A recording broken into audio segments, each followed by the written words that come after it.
Up with that one. How do you? She made Sorry. me like You know what? touch. How do you put on a buttonhole? Right. Go nowhere. Do this. Got a buttonhole?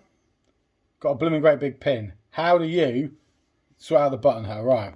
First of all, suss out which side you want the to go up against your shirt. Chuck that bad man in there. So you're going to go bang in there and get a bit of thread. Push it through, and then you can angle it.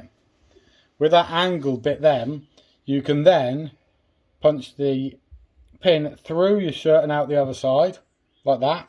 So you've now got the. You don't have to move the camera. You just stay still, okay? Don't move the camera, okay?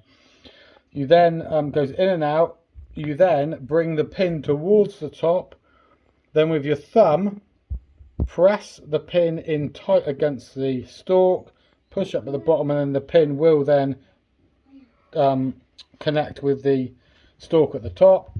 Pull the thing up, bada bang, bada bomb. And then what you've got there is the bottom of the pin's there, and the spike is in the top.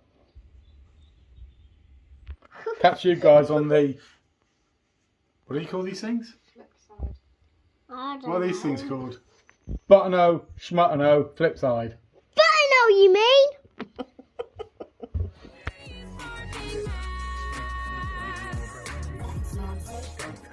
I couldn't have said it better myself.